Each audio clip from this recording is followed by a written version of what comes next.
Dear speak English with ഇഷലിലേക്ക് എല്ലാവർക്കും ഒരിക്കൽ കൂടി സ്വാഗതം. നമ്മുടെ ചാനൽ ആദ്യമായിട്ട് കാണുന്നവർക്ക് വേണ്ടി പറയാണ്, എൻ്റെ പേര് ഡോക്ടർ ഇഷൽ. നമ്മുടെ ചാനലിൽ IELTS, OET, PT, spoken English related വീഡിയോസാണ് ഇടാറുള്ളത്. നിങ്ങൾക്ക് ഏതെങ്കിലുമൊക്കെ വീഡിയോസ് ഇഷ്ടമാവാന്നുണ്ടെങ്കിൽ കമൻറ്റ് ചെയ്യുക, സബ്സ്ക്രൈബ് ചെയ്യുക.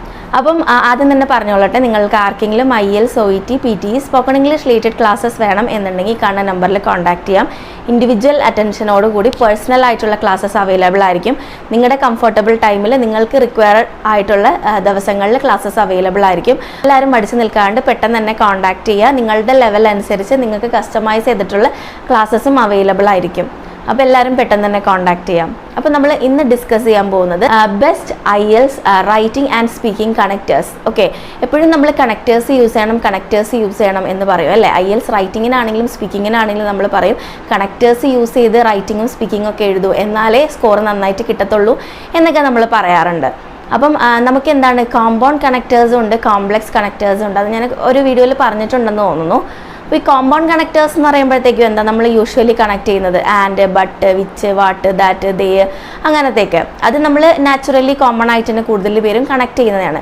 പിന്നെ നമുക്ക് കോംപ്ലക്സ് കണക്റ്റേഴ്സ് ഉണ്ട്. അതായത് കോംപ്ലക്സ് ആയിട്ടുള്ള കണക്റ്റേഴ്സ് യൂസ് ചെയ്ത് സെൻറ്റൻസിനെ ബിഗ്ഗർ ആക്കുന്ന ഒരു മെത്തേഡ് ഉണ്ട്. അപ്പോൾ രണ്ട് കുഞ്ഞു സെൻറ്റൻസുകൾ പറയുന്നതിനെക്കാട്ടിലും മാർക്കാണ് നമ്മൾ ഒരു വേർഡ് വെച്ചിട്ട് കണക്ട് ചെയ്ത് ആ രണ്ട് സെൻറ്റൻസിനെ കൂട്ടി ഒറ്റ വലിയ സെൻറ്റൻസ് ആക്കി പറയുമ്പോഴത്തേക്കും. അപ്പം അത് നമുക്ക് സ്പീക്കിങ്ങിൽ എന്തൊക്കെ കണക്റ്റേഴ്സ് ഉപയോഗിക്കാം, റൈറ്റിങ്ങിൽ എന്തൊക്കെ കണക്റ്റേഴ്സ് ഉപയോഗിക്കാം എന്നുള്ളതാണ് നമ്മൾ ഇന്നത്തെ വീഡിയോയിൽ നോക്കാൻ പോകുന്നത്.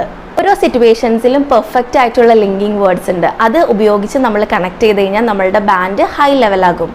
എപ്പോഴും നമ്മൾ ഐഡിയാസ് കണക്ട് ചെയ്യുമ്പോൾ ഒരു സിമ്പിൾ ആൻഡ് നാച്ചുറൽ വേയിൽ നമ്മൾ കണക്ട് ചെയ്യാൻ ഉപയോഗിക്കുക.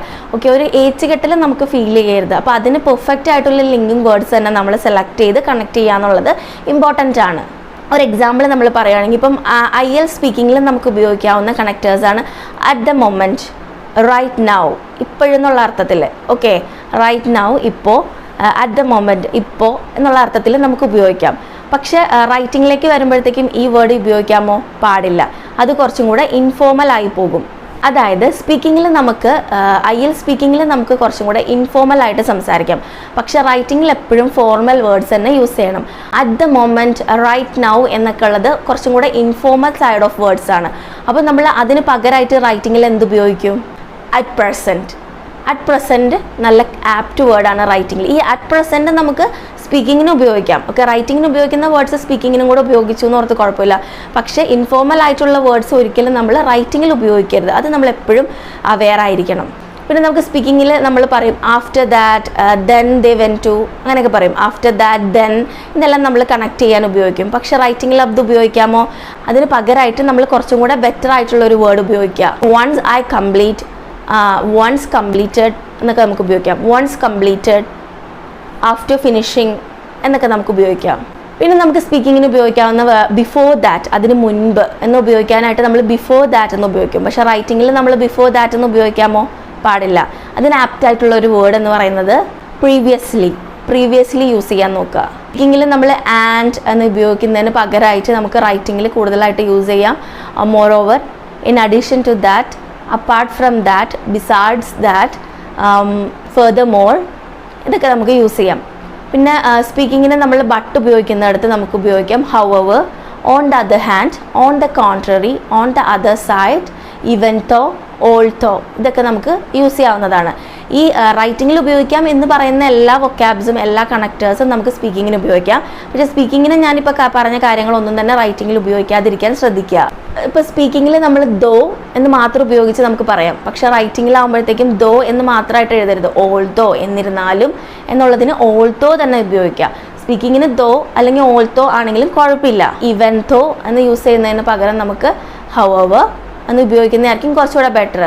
പിന്നെ നമ്മൾ കോമൺ ആയിട്ട് ഉപയോഗിക്കുന്ന ഒരു വേർഡാണ് സോ, ദാറ്റ്സ് വൈ, അതൊക്കെ നമ്മൾ ഉപയോഗിക്കും. അപ്പോൾ അതിന് പകരമായിട്ട് നമുക്ക് റൈറ്റിങ്ങിൽ ഉപയോഗിക്കാവുന്ന വേർഡാണ് ഇൻകോൺസിക്വൻസ് എന്ന് ഉപയോഗിക്കാം. ഇൻകോൺസിക്വൻസ്, അതിൻ്റെ ഭാഗമായിട്ട് സോ, അതുകൊണ്ട് എന്നുള്ളതിന് ഇൻകോൺസിക്വൻസ് എന്നുള്ളത് നമുക്ക് ഉപയോഗിക്കാം. നമ്മൾ സ്പീക്കിങ്ങിൽ ദാറ്റ്സ് വൈ എന്ന് ഉപയോഗിക്കുന്നതിന് പകരമായിട്ട് നമുക്ക് റൈറ്റിങ്ങിൽ ദെർഫോർ എന്ന് യൂസ് ചെയ്യാം.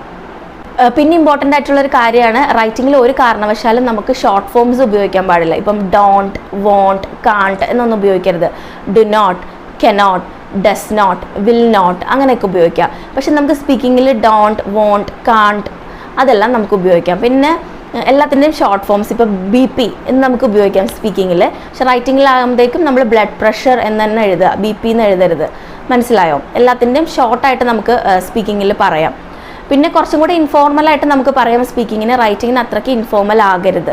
അൺഫിനിഷ്ഡ് ആയിട്ട് നിർത്താൻ പറ്റും സ്പീക്കിങ്ങിൽ സെൻറ്റൻസുകൾ. അതായത് ഇപ്പം യാ ദാറ്റ്സ് കറക്റ്റ്, പ്രോബബ്ലി എന്ന് പറഞ്ഞിട്ട് വേറെ സെൻറ്റൻസിലേക്ക് നമുക്ക് കണക്ട് ചെയ്ത് പോകാൻ പറ്റും. പക്ഷെ റൈറ്റിങ്ങിൽ നമുക്ക് അങ്ങനെ സാധിക്കത്തില്ല. ഒരു സെൻറ്റൻസ് സ്റ്റാർട്ട് ചെയ്താൽ അതിന് കറക്റ്റായിട്ടൊരു എൻഡിങ് കൊടുക്കണം, എന്നിട്ടാണ് അടുത്ത സെൻറ്റൻസിലേക്ക് പോകാൻ പാടുള്ളൂ. അതല്ലാണ്ട് നമുക്കിങ്ങനെ തോന്നുന്ന പോലെ എഴുതി കണക്ട് ചെയ്ത് എഴുതുന്നതിനേക്കാട്ടിലും കുറച്ചും കൂടെ നമ്മൾ പ്ലാൻ ചെയ്ത് നമ്മൾ എഴുതുക തന്നെ വേണം റൈറ്റിങ്ങിൽ. ഈ കണക്റ്റേഴ്സ് എല്ലാം തന്നെ നമുക്ക് സ്പീക്കിങ്ങിലും റൈറ്റിങ്ങിനും യൂസ് ചെയ്യാമെങ്കിലും റൈറ്റിങ്ങിന് യൂസ് ചെയ്യാൻ പാടില്ലാത്ത കുറച്ച് കാര്യങ്ങൾ നമ്മൾ ഇന്ന് ഈ വീഡിയോയിൽ പറയുകയുണ്ടായി. സ്പീക്കിങ്ങിൽ ഫോർമൽ ഓർ ഇൻഫോർമൽ വേർഡ്സ് രണ്ടും മിക്സ് ചെയ്ത് നമുക്ക് ഉപയോഗിക്കാം, അതിന് പ്രശ്നമില്ല. റൈറ്റിങ്ങിനെ സംബന്ധിച്ചിടത്തോളം ഞാൻ ഉപയോഗിക്കരുത് എന്ന് പറഞ്ഞ വാക്കുകൾ മാക്സിമം അവോയ്ഡ് ചെയ്യാൻ ശ്രദ്ധിക്കുക. അത് നിങ്ങളുടെ ബാൻഡിനെ ഒരു പടി ഉയർത്തുന്നതായിട്ട് നിങ്ങൾക്ക് തന്നെ കാണാൻ സാധിക്കും. അപ്പോൾ എല്ലാവരും ഈ വേർഡ്സ് ഒക്കെ ഒന്ന് നോട്ട് ചെയ്തെടുക്കുക. എന്നിട്ട് ഇനി മുതൽ എഴുതുമ്പം ഇതൊക്കെ ആഡ് ചെയ്ത് തന്നെ എഴുതാൻ നോക്കുക. മറ്റൊരു യൂസ്ഫുൾ വീഡിയോയുമായിട്ട് നമുക്ക് വീണ്ടും കാണാം. നിങ്ങൾക്ക് എന്തെങ്കിലും വീഡിയോ സജഷൻസ് ഒക്കെ ഉണ്ടെങ്കിൽ കമൻറ്റ് ചെയ്യാൻ ഞാൻ ആ വീഡിയോസൊക്കെ ആയിട്ട് മാക്സിമം വരാൻ നോക്കുന്നതായിരിക്കും. അപ്പോൾ ആർക്കെങ്കിലും IELTS OET PTE ക്ലാസ്സസ് വേണമെന്നുണ്ടെങ്കിൽ പെട്ടെന്ന് തന്നെ മടിച്ച് നിൽക്കാണ്ട് കോൺടാക്ട് ചെയ്യുക. അപ്പോൾ മറ്റൊരു അടിപൊളി വീഡിയോയുമായിട്ട് നമുക്ക് വീണ്ടും കാണാം. അതുവരേക്കും ടേക്ക് കെയർ, ബൈ, ടാറ്റാ.